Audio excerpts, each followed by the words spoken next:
blowing off the Renee.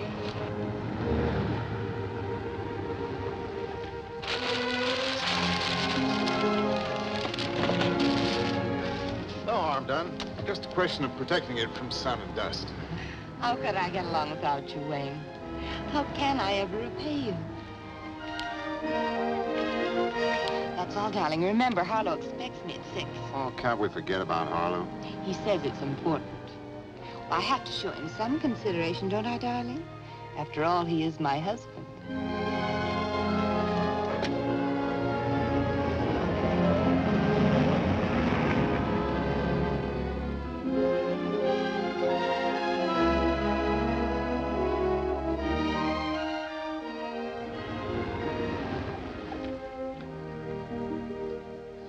Harlow, Hmm?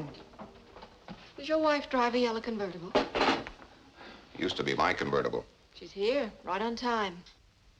Quite a stunning woman, too. You're sure you don't want her back? I don't want her back. I'd like to have the convertible. It's a good car. That her? Yes, Dad. You two stay in the study. Keep your fingers crossed. I'll yell if I need you.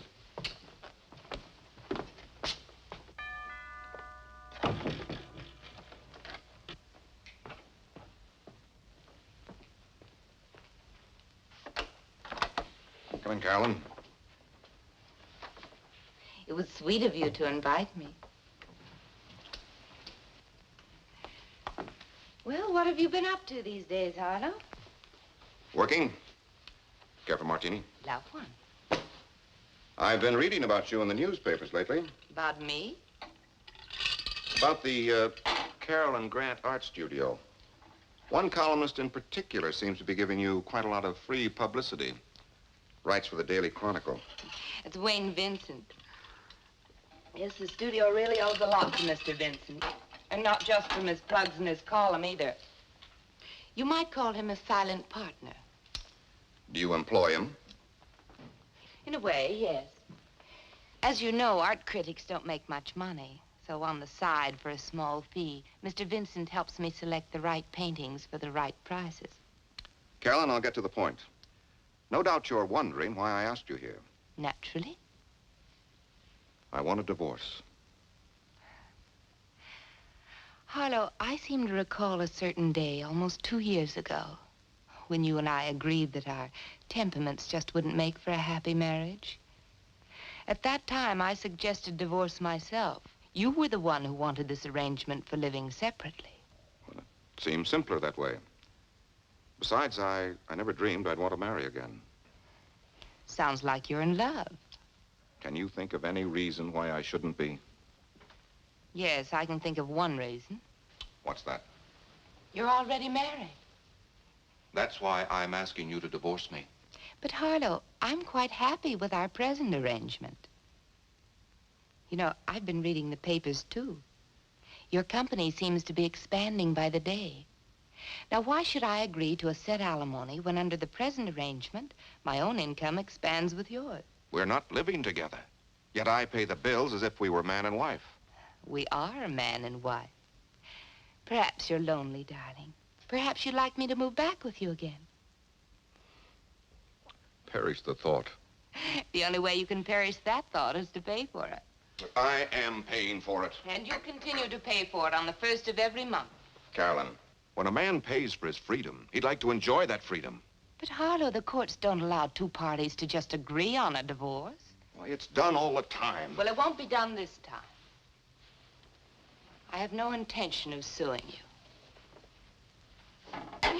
You'd look pretty silly in court, Harlow, darling, trying to tell the court you'd like a divorce just so you can marry somebody else. Suppose I offer you the same percentage in the future that you're getting now. But that doesn't make sense, dear. Why should I even bother with a divorce if I can't better my present arrangement? How much better do you want it? Same percentage plus $200,000 cash settlement. 200? Where would I get that? I'd have to sell half the firm. Why don't you sell your father's half? He's getting old. It's time the old buzzard retired anyhow. Why? That's the most expensive martini you ever threw away, Harlow. You're just cost you another 100,000. Harlow, losing your temper won't help any. Is this the young lady who changed your mind about marriage? Yes, Louise Nelson. I'm sorry I didn't meet her before I met you. But you didn't, darling. She's cute, Harlow. I'm surprised you don't think she's worth enough to warrant offering me a reasonable settlement.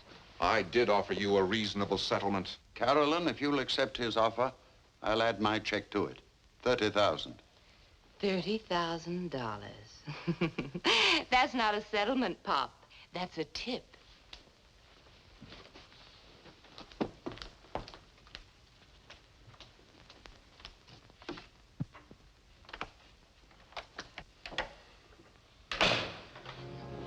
Harlow, things could be a lot worse. Suppose you had to live under the same roof with her. I might wind up killing her. Don't say that. Don't even think it. Well, you can't blame him for thinking it. Any way you look at it, that woman's a witch. And no matter how you spell it.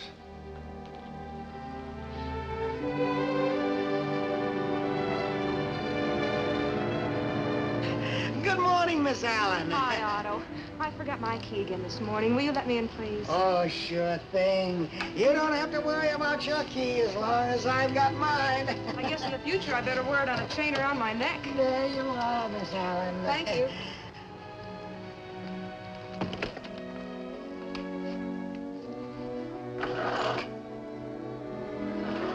Carolyn, it's me. What in the world are you doing here this morning? It's your day off. I was anxious to see what you brought back from the auction. They're on the divan.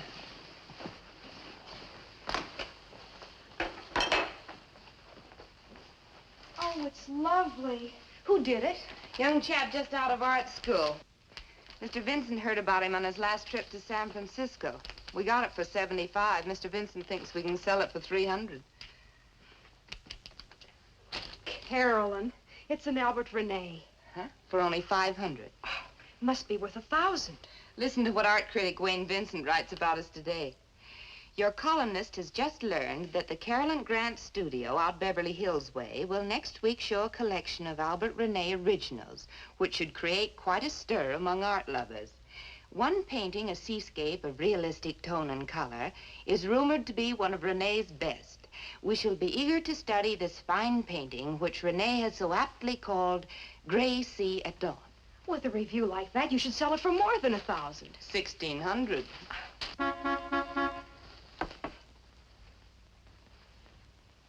I thought it might be Dick. I told him he could pick me up anytime after 9. I'm anxious to meet him, Betty. Where's he taking you? The beach? Newport. He bought a new boat. And you bought a yachting cap for $1.98. Does it look so cheap? Well, honey, I'm afraid you just wouldn't create any fashion news on the yacht club veranda. Dick's not taking me to any yacht club. He keeps his boat right where he works at Bailey's Boat Yard. He says it's not much of a boat. What difference does it make? If it's only a rowboat, he's still the man in your life, and you should dress for him. Why don't you run upstairs and see if you can't find something? Try that outfit I was supposed to wear at the Pacific Yacht Club party. It's more your size than mine anyhow. Oh, Carolyn, you're an angel. If Dick shows up while I'm changing, will you keep him entertained for me? I'll try my best.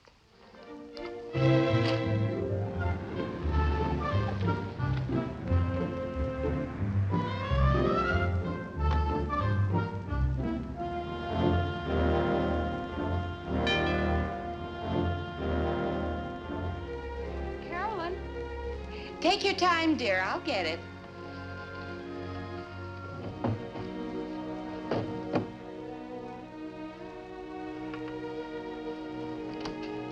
Come in. Oh, hello. I'm Dick Sawyer. Betty said I could pick her up any time after 9. Come in, make yourself comfortable. She'll be down in a few minutes. I'm Carolyn Grant. Won't you sit down? Glad to meet you, Mrs. Grant. The name's Carolyn. Can I get you something to drink? Oh, nothing, thanks. Betty tells me you bought a new boat. What kind of a yacht is it? Sail or power? Well, in the first place, you can hardly call it a yacht. The guy I bought it from's a fisherman. It's a 30-footer. Needs work, but the engine's in good shape. Does it have a cabin? Sure. A couple of bunks, head, galley. In fact, as soon as my rent's up, I'll start living aboard. What does your prospective wife think about living aboard a boat? Betty doesn't go for it at all. We'll spend a honeymoon cruising around the island, but after that, we'll just be using the boat on weekends. Betty wants to find a little house someplace. So marriage strands the sailor on the beach. Well, I'm not the first sailor to get himself beached. Betty's a wonderful girl. I'm happy for you both. Let's talk about the boat some more. Is there any chance you might take a lonely girl for a sail someday? Sure. Why don't you drive down the harbor with Betty sometime? With Betty? I'd feel like an intruder. There's an old saying, you know, two's company and three's a crowd. Maybe when I'm going down to Laguna one day, I could stop by Newport for a few minutes, just to look the boat over. Oh, sure. Captain Sawyer?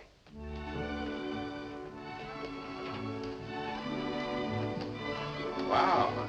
Say, yeah, the way you're decked out, you should be going aboard Mr. Van Astorbilt's 90-foot yawl. Where do you see the tub I'm taking you to? He calls it a tub and names it Betty the Second after me. I ought to give you your diamond ring back. Good. I'll turn it in on a new anchor. It is your new anchor. Looks like you're hooked, sailor. You bet he is. Thanks, Carolyn, for everything. See you tomorrow. Bye, and have fun, you two. Bye-bye.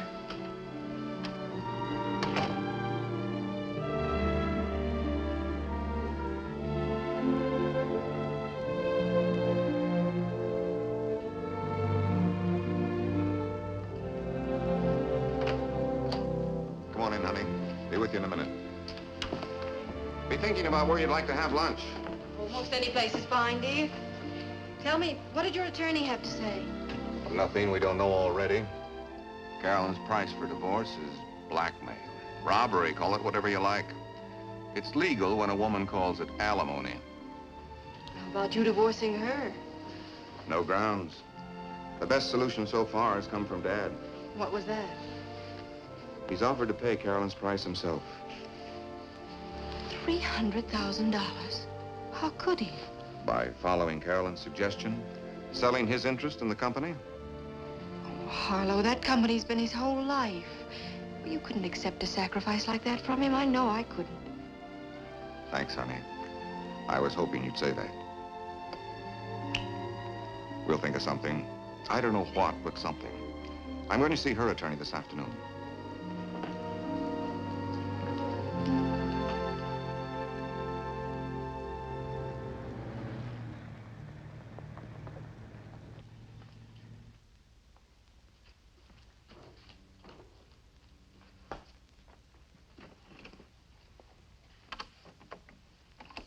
Morning, Beth. Hi. Well, I'll be on my way. The studio's all yours. I left a well-stocked refrigerator and grocery cabinet. You won't even have to go out to the market. You want me to stay here? Well, of course. Have you forgotten this is my day to scout paintings with Mr. Vincent in Laguna? Oh, no. I thought you were going next week. Must I really stay? Well, do you mean you can't? Well, I told Dick I'd drive to Newport this afternoon when I finished work. Well, I guess I'll just have to stay myself. I was expecting some people in to look at the Renee paintings. I just can't put a closed sign on the door. Of course not. And if I don't get to that Laguna exhibit, Oh, Betty, couldn't you possibly postpone your date with Dick? I'm sorry for the misunderstanding. But after all, you did lead me to believe you could take over for me. I know. I will. I'll make it up to you. Thanks.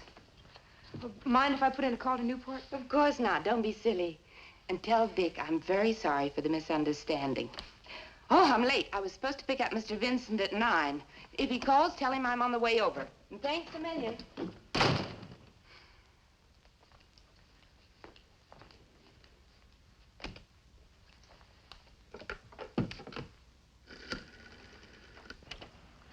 Well, that's sure tough, hon, but what can we do about it?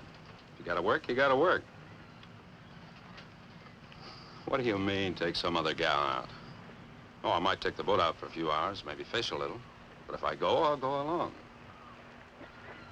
What's that? Sure. Sure, I love you. Bye, hon.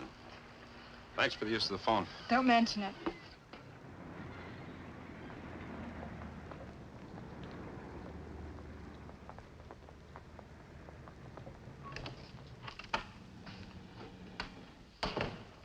Hi, Mr. Vincent. Morning, Betty. Isn't your boss on the job yet? Why, she left here at least a half hour ago. Left for where? For your place. She thought you'd be waiting for her. Well, there seems to be a bit of a mix-up. Do you mind telling me why she thought I'd be waiting for her? Well, for the lagoon exhibit. But that's next week. That's what I thought myself. Oh, I hope you're right. Are you sure? Of course. As a matter of fact, I should be flying to San Francisco. If something unexpected hadn't turned up, I'd be on the plane right now. Must have slipped Carolyn's mind. Guess she got mixed up on her dates. Oh, I think she'll realize that when she finds I'm not there. If she left half an hour ago, she should be back in a few minutes. Will you wait for her, Mr. Vincent? She's expecting some people in to see the new paintings. I'll wait. Thanks a lot.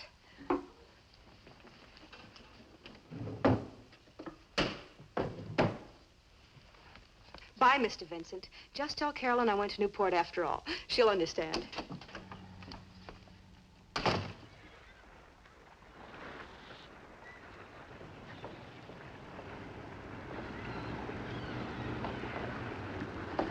Hello. Where can I find Mr. Sawyer? Dick, he's on his boat, Betty the Second. Dick, someone to see you. Thank you. Oh, hello there. Hi, Skipper. Mind if I inspect your ship? Glad to see you, Mrs. Grant. The name's Carolyn, unless you're mad at me. Oh, why should I be mad? Because I made Betty work today.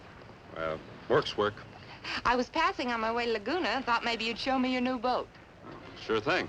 You might find it kind of messy. I wasn't expecting visitors. All looks very neat to me. Like me to show you around? Do you mind? Not at all.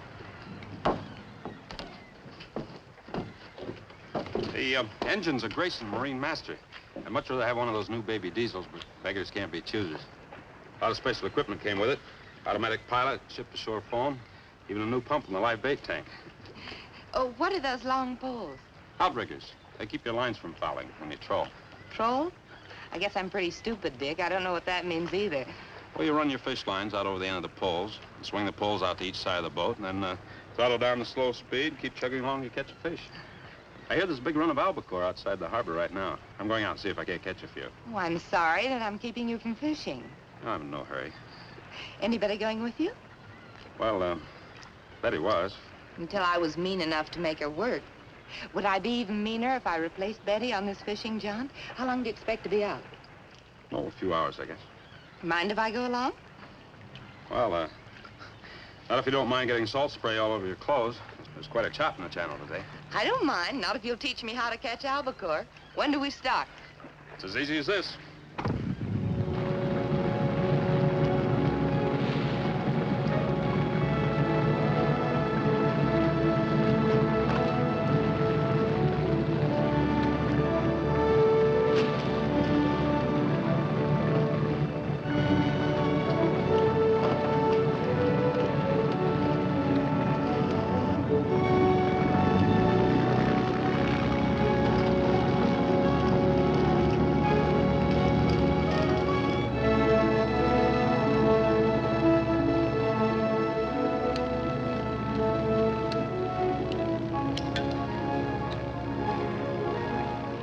Thanks, Dick.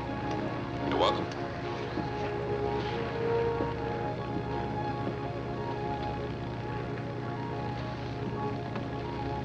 You know what I've been thinking, Dick? What's that? That I'm guilty of a complete breach of yachting etiquette. Why didn't I bring a bottle of champagne? It's customary, isn't it, with a new yacht? Well, for a new yacht, maybe, but for a tub like this, you just bring along a can of beer. I didn't even bring that. How are we going to toast the new boat? Well, if you want a toast, there's a bottle of bourbon in my first aid locker. I keep it there in case of snake bite. Help yourself. You'll also find ice and glasses. Just scout around below. Be right back, Captain.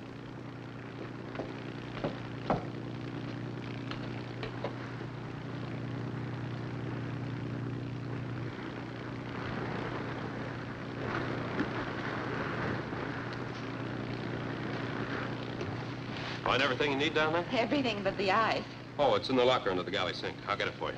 Oh, is it safe for you to leave without anybody steering the boat? Somebody is steering the boat. Iron Mike.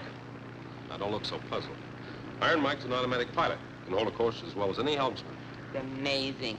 How far can this mechanical captain take us? Well, we either hit something or run out of gas. How do you like the boat so far? I like everything about it, Dick. I especially like Iron Mike.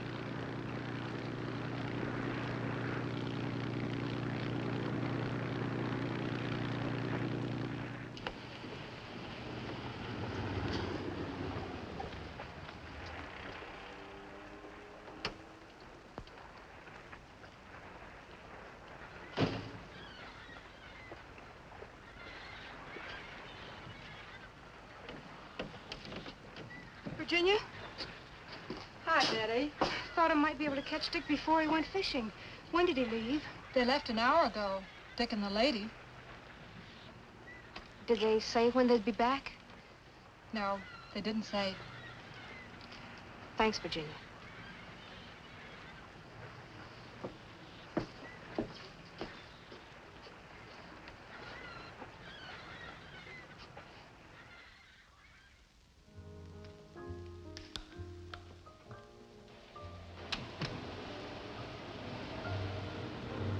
I'll park it, lady.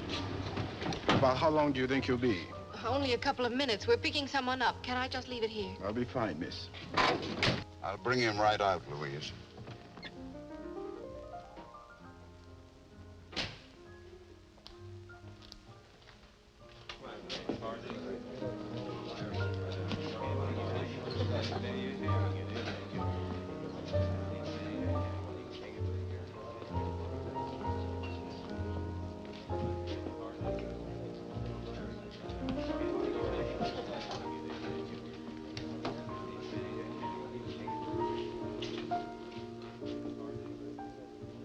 Dad, We've been looking all over town for you.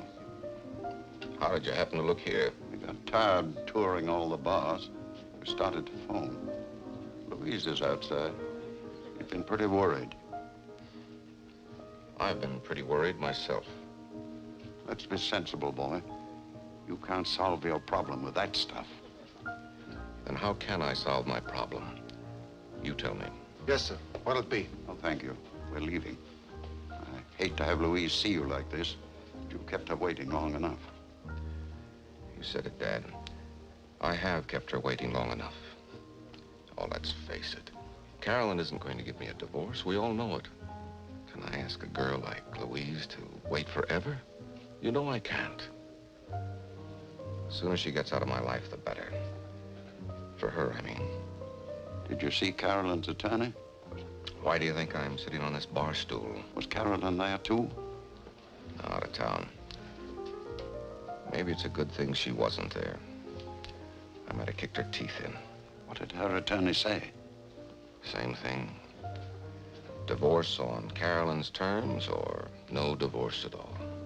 First thing in the morning, I'm going to hire private detectives to watch her day and night. We'll get something on that woman, even if we have to frame it ourselves. Now finish your drink and let's go. I'm not going. Why not? I'm going to sit right here and drink myself blotto.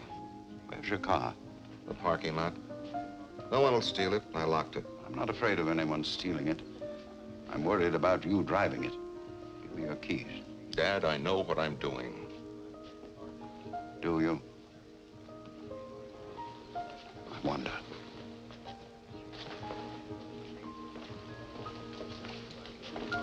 Sandy, fill it up, will you?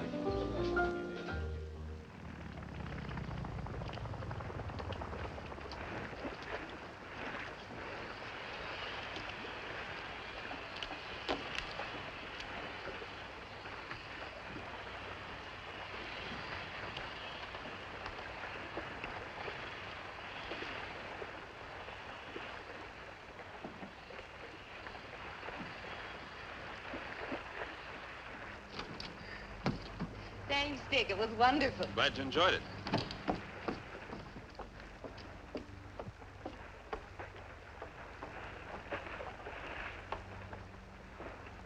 too bad we have to say goodnight, but at least we don't have to say goodbye. Don't we?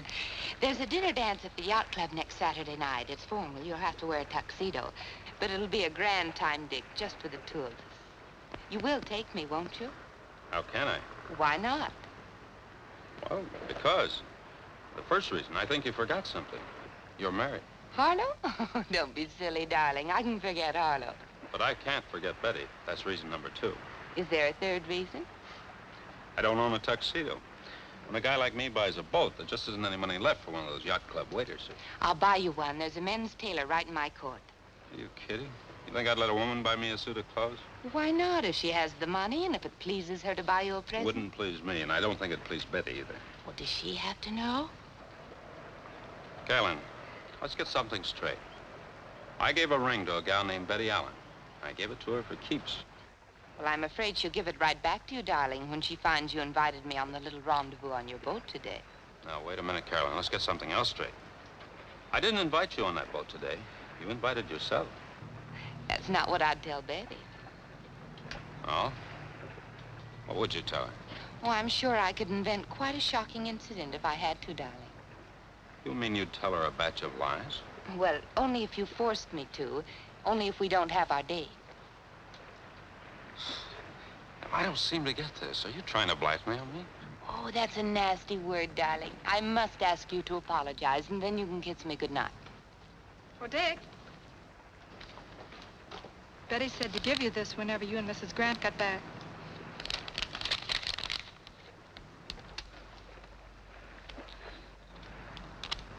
But why, Virginia? She knew I was going fishing. She waited till after sundown. Maybe she thought you and Mrs. Grant were gone a little too long for just fishing. See you in the morning, Dick. Just a ring. No message. If you want a woman's opinion, the ring is message enough. Now I'm really in a jam. Look, Carolyn, will you help me straighten this thing out with Betty? Of course I will. If what? If you don't forget about our date Saturday night, will you pick me up about 7? Look, you must be kidding. How can I fix things up with Betty if I take you out? What's Betty gonna do on Saturday?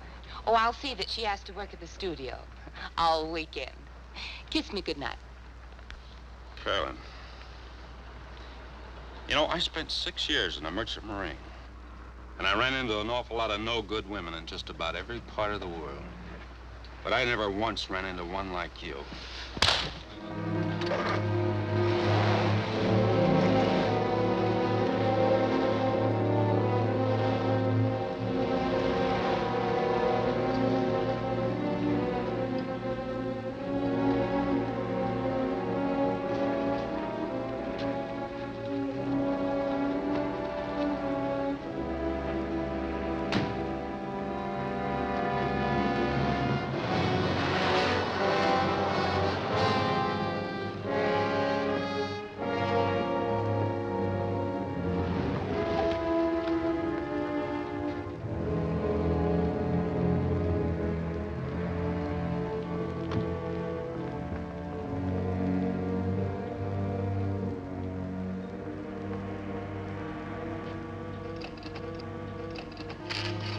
Hello. I was worried, darling. Where were you? I don't suppose Betty came back here, did she? Yes, she was here earlier. She seemed quite upset. What happened between you two? What did she tell you? Oh, nothing, but it was obvious that something had happened. She dropped by to pick up a few personal things. Said she wouldn't be back. That she was quitting her job.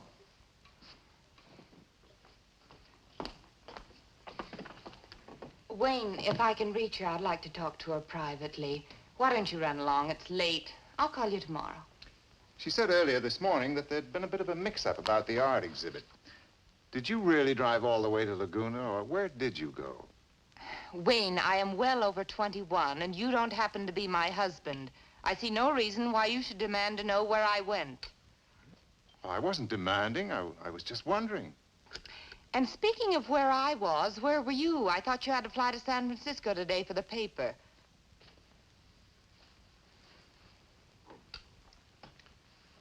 Carolyn, I've got some bad news for us. I won't be flying anywhere for the newspaper again. They found out about us. About us? What do you mean? About my using the column to foster a private enterprise. Very serious offense in the newspaper business. They dismissed me without notice.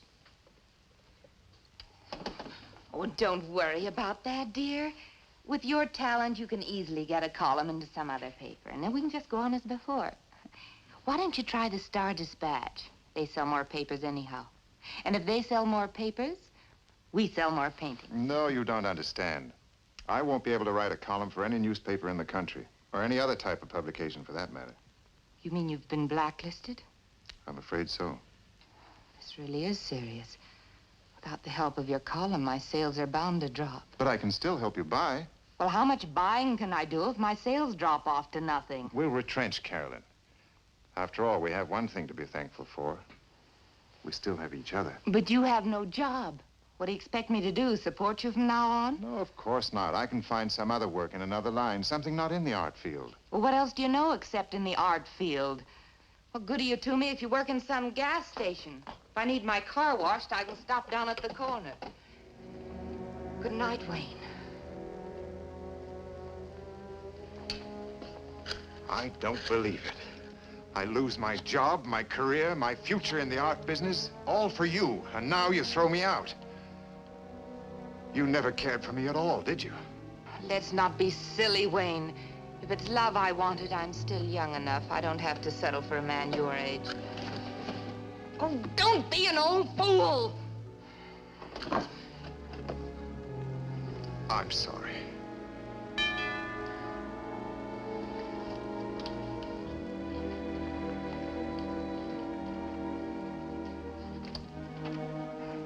Come in. Could I speak to you alone, Mrs. Grant? Oh, yes, of course. Mr. Vincent was just leaving.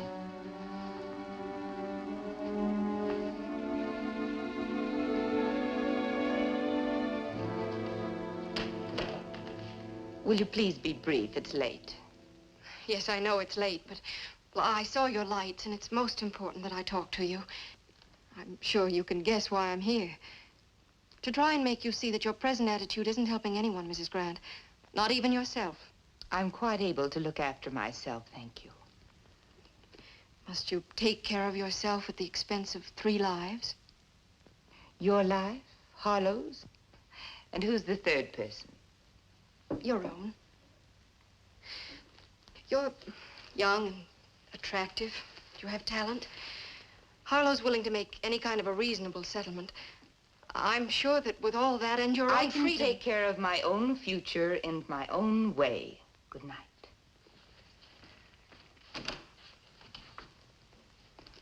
You'll regret this, Mrs. Grant. Am I to take that as a threat? Take it any way you like.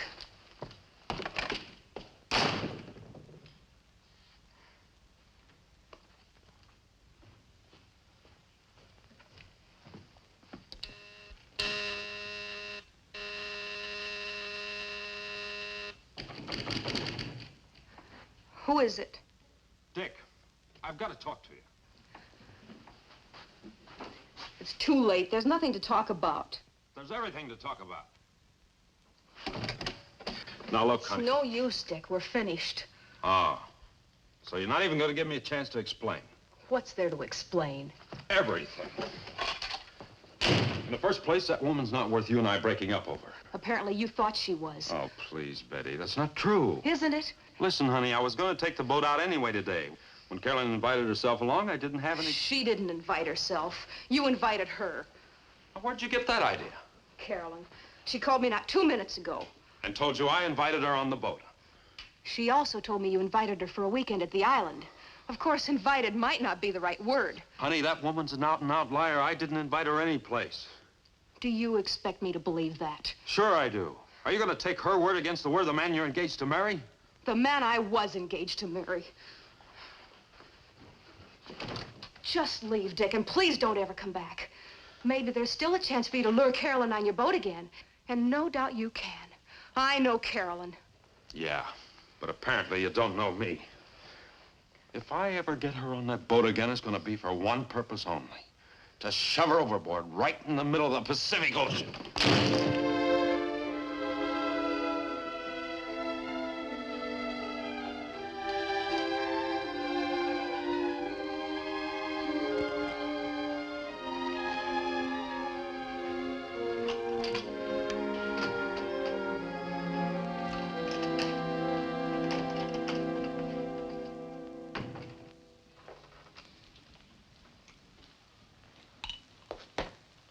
I can sympathize with you, Mr. Grant, but I can't give you another drink. Look, it's after 2 in the morning. I've got to close up. Okay, okay. Shall I call a cab, sir? I'm gonna walk. If I'm able. You won't try to drive, will you, sir? I can't drive. Boy, did I get plastered tonight. I can't say as I blame you, Mr. Grant. That wife of yours is half the louse you say she is. It's enough to make a man want to... You're absolutely right. With a dull knife. Don't do it, Mr. Grant. No woman is worth a man going to the gas chamber for. I'm not so sure about that. This one might be worth it. Good night, Sam.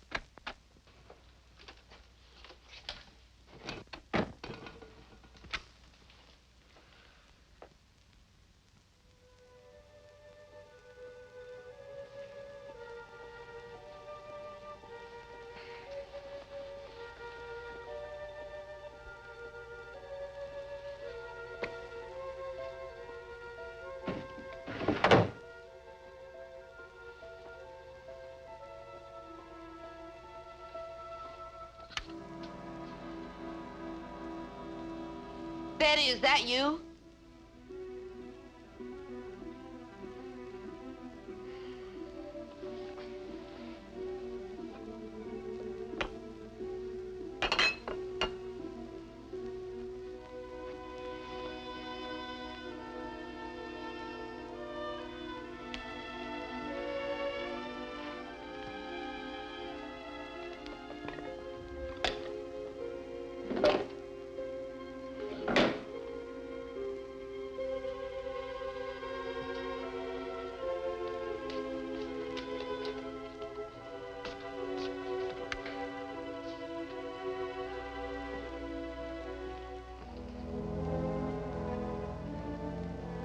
Oh, don't. Don't. Oh, don't do it.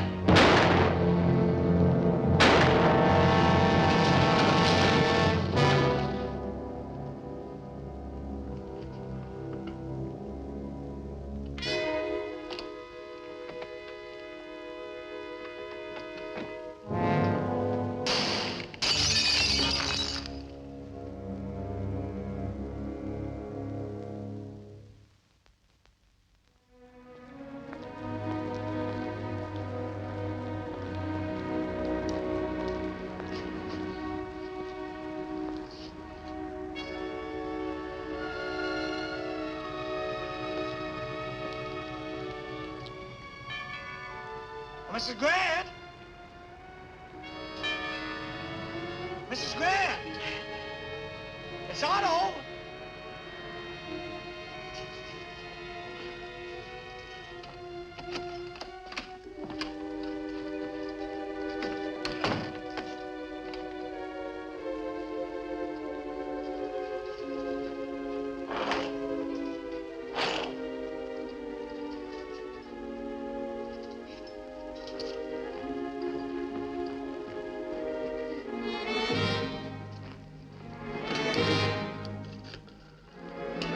Operator. How do I get an ambulance? Yes, it's an emergency.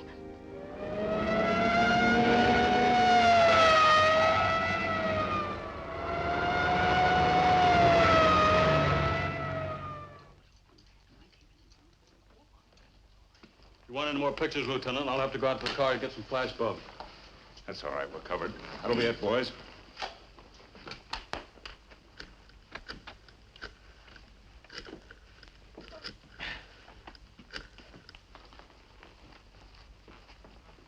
Hello this is Lieutenant Colton. Put me through to Captain Hostetter homicide.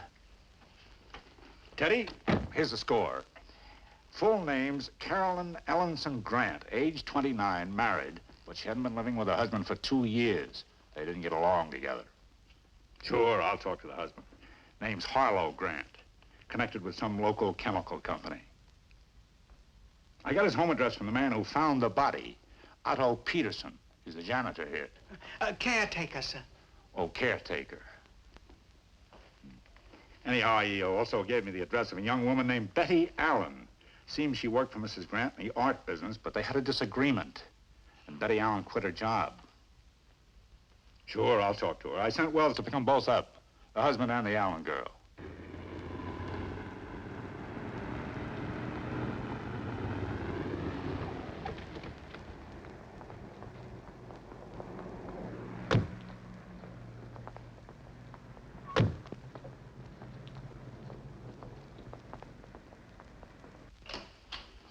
Wells just coming in. I'll call you back.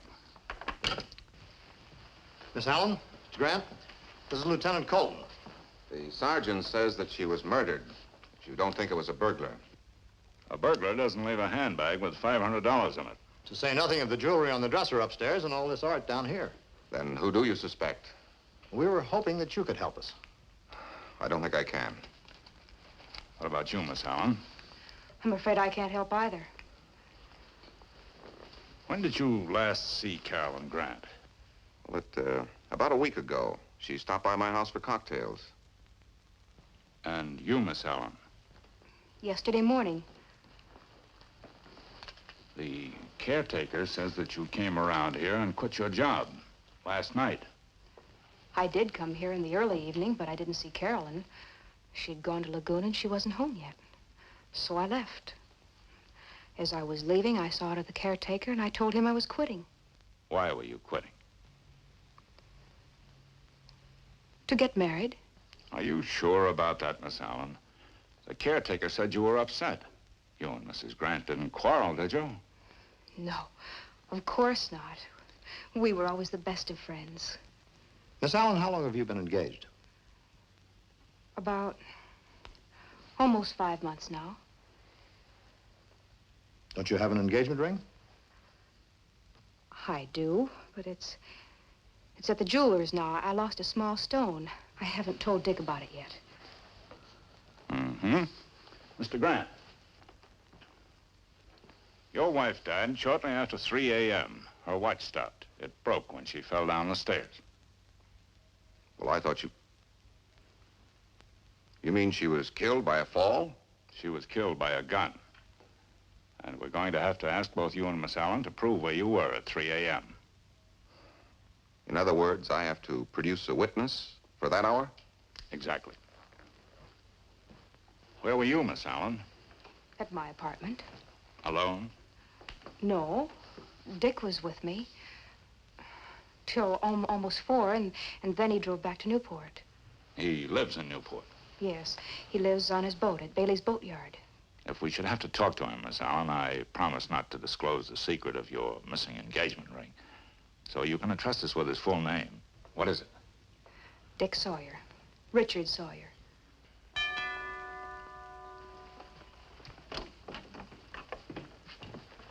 I'm Wayne Vincent. I've been a friend of Mrs. Grant's for quite some time. This is quite a shock. I stopped by to see if she'd have breakfast with me, and I saw the police cars outside. The caretaker told me what had happened. When was the last time you saw Mrs. Grant? Last night. Where? Right here in this room. What time, Mr. Vincent? Well, it was past 12 because I didn't get home until after 1. Did Mrs. Grant seem nervous, worried, upset about anything? Yes, she seemed quite upset. Upset about what? Well, I don't know unless... Unless? A young woman came calling on Mrs. Grant just as I was leaving. Do you know who she was? Yes. Carolyn pointed her out to me one night in a cafe. Her name is Louise Nelson. She told me that Harlow Grant and Louise were keeping company. And where can we find Louise Nelson? 914 Longwood Avenue. All right, Sergeant.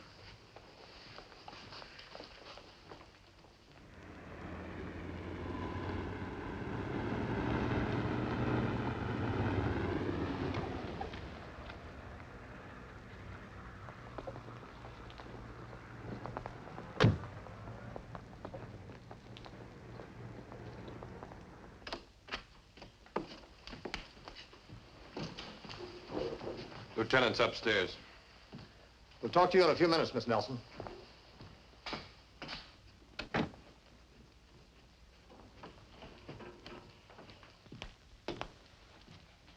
Find anything? I wish I could. Did you find that Nelson girl? Yeah, she's downstairs. And guess why she came calling on Carolyn Grant last night? It seems that Louise Nelson and Harlow Grant have been wanting to get married. But Mrs. Grant wouldn't go for the divorce, except on her terms. What terms? Half of Grant's income plus $300,000 cash. He couldn't pay it? He wouldn't if he could. Let's talk to her.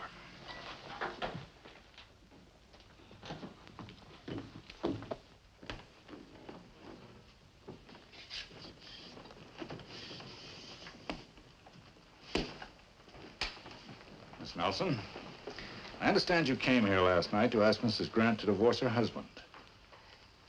Well, yes. What time did you leave? Well, I don't remember the exact time. It was after midnight. She put me out almost as soon as I came in. Were you angry? That woman would make anyone angry, Lieutenant. She was greedy and vicious. Miss Nelson, do you own any kind of pistol, revolver, automatic? No. Why do you ask? How about you? Own any firearms? Well, yes. As a matter of fact, I have a small collection of handguns. Early dueling pieces, derringers, things like that. Anything modern? Cartridge gun? Foreign makes, early automatics. Mr. Grant, did you come here yourself last night? No. I was in a place called the King's Tavern, getting myself plastered. Did a good job of it. Meaning that you stayed till closing time? And until I woke up in my car in the parking lot. About 5 o'clock this morning. Well, Mr. Grant, I'll have to ask you to come along with me. Where? King's Tavern. It'll be all right, Louise.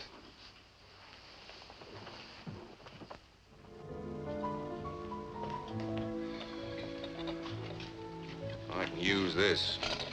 Thanks a lot, Sandy. All right, Mr. Grant, my pleasure. Mr. Grant says he left after you closed up. After that, he went out to the parking lot and fell asleep in his car till 5 in the morning. Can you verify that? Well, I can verify he left here a little after 2. As for the parking lot, how would I know? I leave right after I lock up. How about the parking attendant? Oh, he goes home as soon as we close. Look, Lieutenant, I was in no condition to drive when I left here last night. So I went out in the car and slept it off. But nobody saw you between the hours of 2 and 5. What kind of a mood was he in? Happy drunk, sleepy drunk, fighting drunk? What? Well, I guess you'd call it a bitter drunk. Seems this wife of his, this Carolyn Grant, she wouldn't give him a divorce. Now, wait a minute. How do you know that? Well, you spent half the night bending my ear about it, Mr. Grant. Boy, I must have been drunk.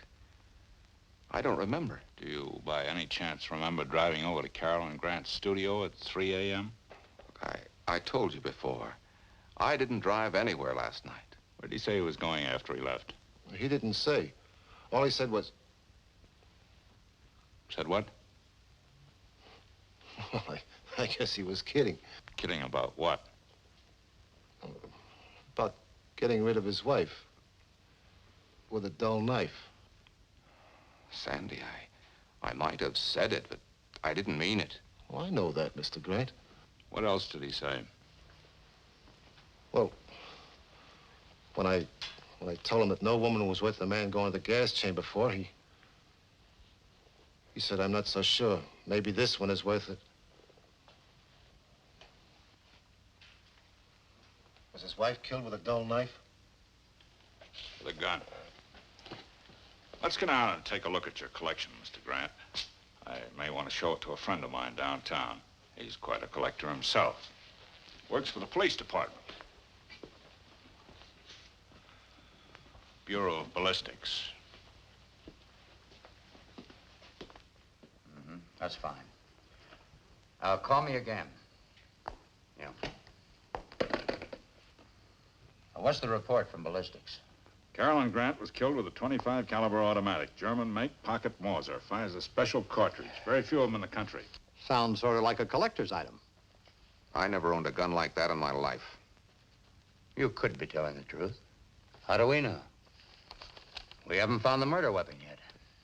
Do you still intend to hold me? Yes, for further questioning. You had a motive. You can't prove where you were at the time the crime was... Homicide, Hofstetter. Who? Say that again. Yeah. Oh, we'll be over at the DA's office in a few minutes, thanks. Well, how do you like it? Somebody out there in the anteroom wants to confess to the Carolyn Grant murder. Louise Nelson? No. Someone we never even thought of. His father. Why, that's ridiculous. He didn't do it. How do you know? Well, he couldn't. You're released, Mr. Grant.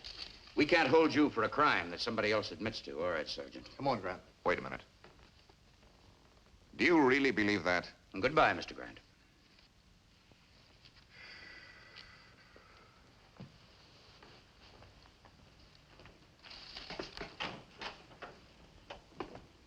Do you believe it? I doubt it. But maybe if we give Harlow Grant enough rope, he'll hang himself. Let's go to the DA's office.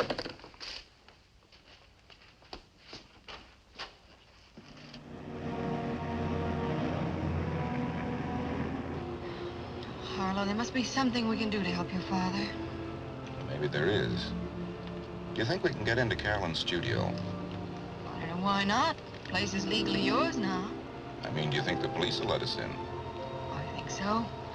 They turned the studio upside down, but they finished about noon. I heard the police captain tell somebody it was all right to let the caretaker have his key back. Drive there, will you, honey? We'll ask the caretaker to let us in. Why?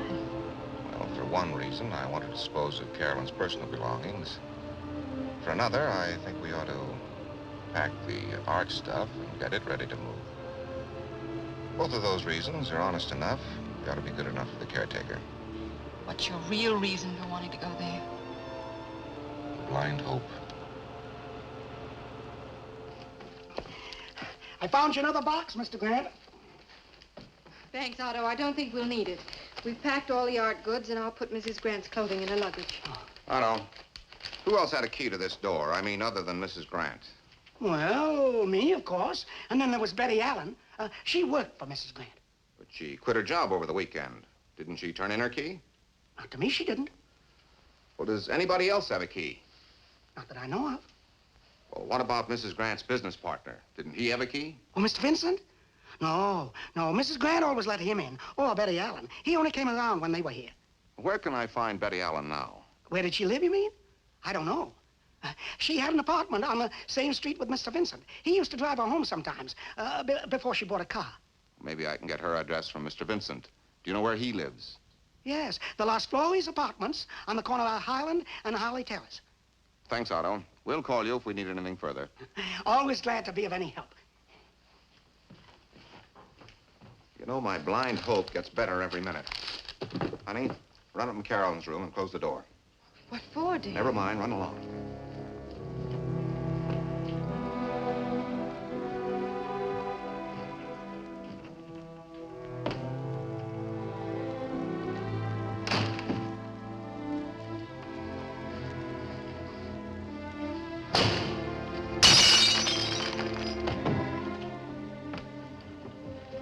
Harlow, what on earth was that? If you break a window, if you shatter a pane of glass in the dead of night, it makes a noise. Now, even if Carolyn were asleep, that noise would awaken her with a start. Now, she had an extension telephone by her bed. Why didn't she use that phone to call the police? I don't know. Why didn't she? Because when that window was broken, she was already dead. And the person who broke that window wanted the police to believe that that was the way they got in. Actually, she got in with a key. She? Betty Allen had a key. What was her motive? She said she and Carolyn parted the best of friends. She might have been lying, But she also had an alibi. She was with her boyfriend at the time of the murder. She might have been lying about that, too. She said her boyfriend lived on his boat in Newport. No sense in wasting a drive if neither of them happened to be there. Operator, I'd like some information on her number in Newport. Bailey's boatyard. Dick Sawyer. No, his station wagon's not here. I think he had to drive to town. Do you happen to know if a Miss Betty Allen is with him? Betty? Oh, no. She wouldn't be with Dick, not anymore. They broke up. They what? When did that happen? Carolyn and Betty Allen did have a fight. And guess why? No, no, thank you. No message. Carolyn busted up Betty Allen's engagement to Dick Sawyer. I thought this Allen girl told the police that she and Carolyn got along fine. Oh, she lied. I wonder who she's covering up for, herself or her boyfriend. I'll ask Wayne Vincent where she lives. I'll go with you. No, no, honey. If Betty Allen does have a .25 automatic in her hand, I don't want you with me. I'll borrow your car. You run upstairs and finish that packing. I wish you wouldn't go alone. Can't you call the police? No, I've got a hunch I'll do better if I just walk in on her. Got the keys?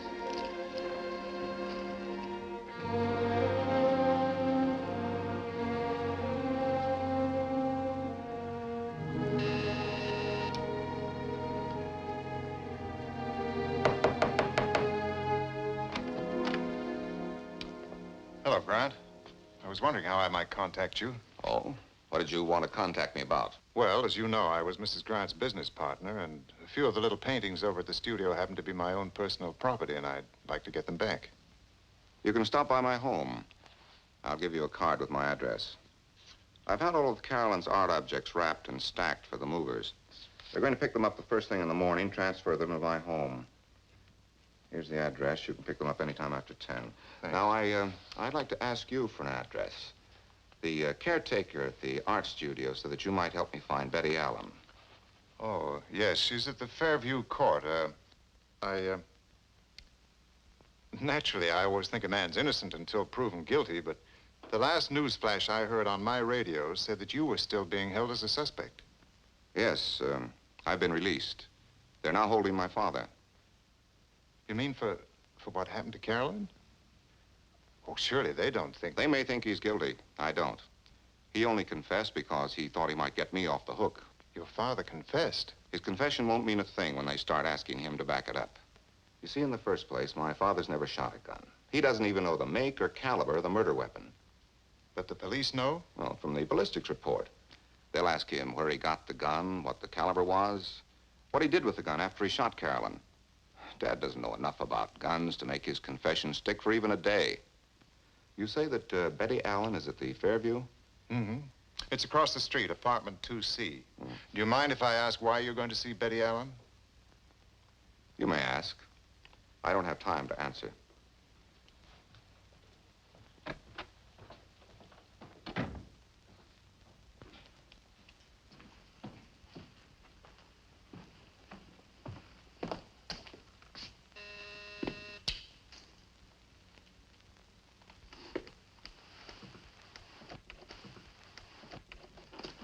May I please see you for a moment, Miss Allen? Well, I was expecting somebody. All right. I see you haven't gotten your engagement ring back from the jeweler's yet. That is the story you told the police, isn't it?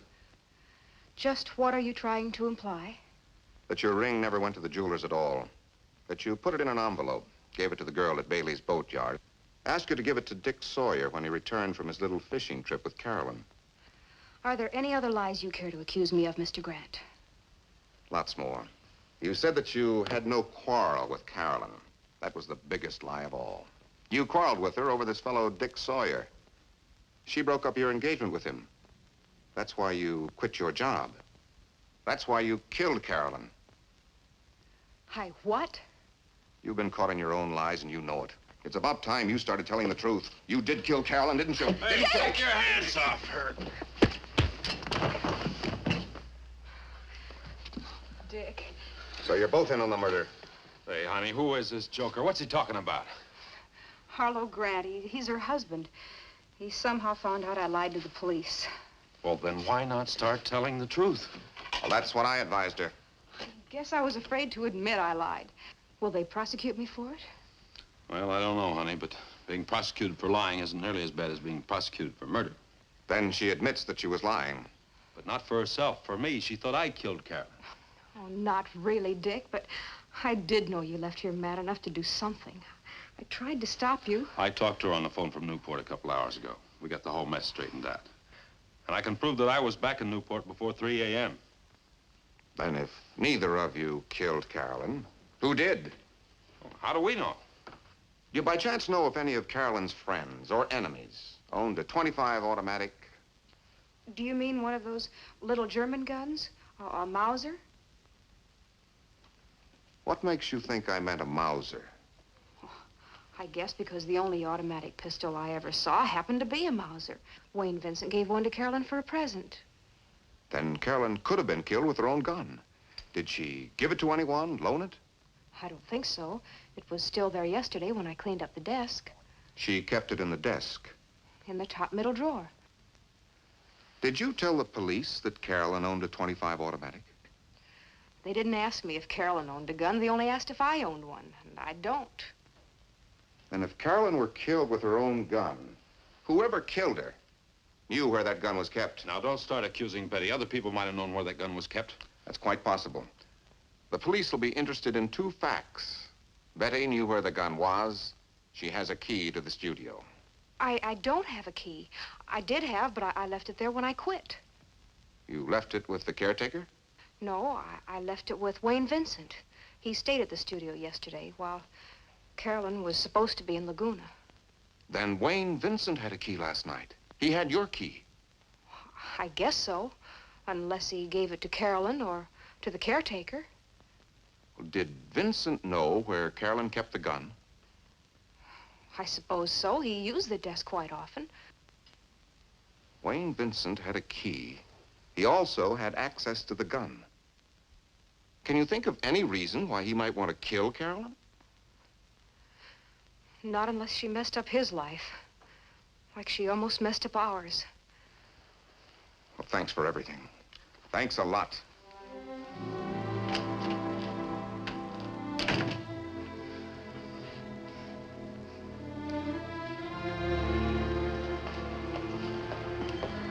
Good day, Miss Seeger. Good night, Otto. See you tomorrow.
Hello.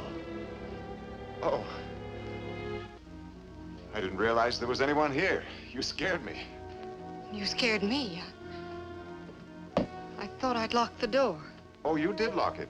But as Mrs. Grant's business partner, I have a key, too. A few of these artworks happen to be my own, and I just dropped by to pick them up. I'm not stealing anything, I assure you. Or am I stealing these? Mr. Grant asked me to gather up his wife's things.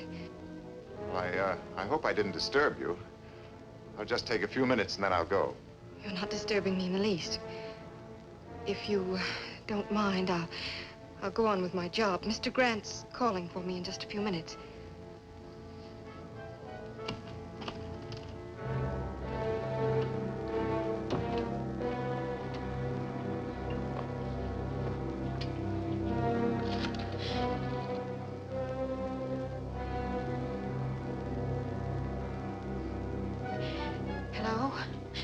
Operator, would you get me the police department, please? This might be an emergency. Hello? Hello, would you connect me with either Captain Hostetter or Lieutenant Colton right away, please? Hello? Hello? Yes, homicide office. Hello? Hello? Hello, operator? Operator!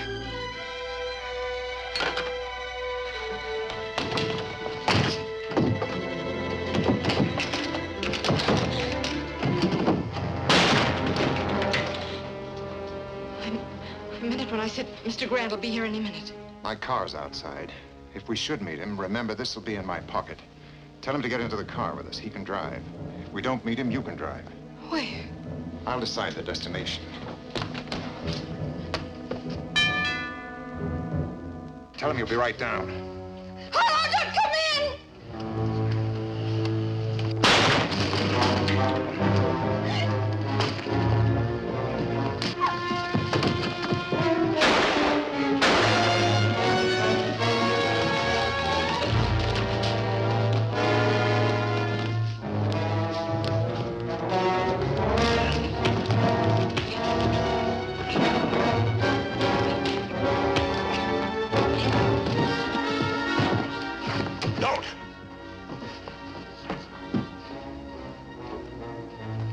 I'll kill her if you make one move. She's standing right where Carolyn stood. Do you want to see her fall down the steps like she did?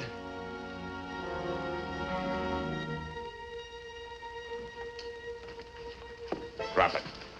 All right, Vincent.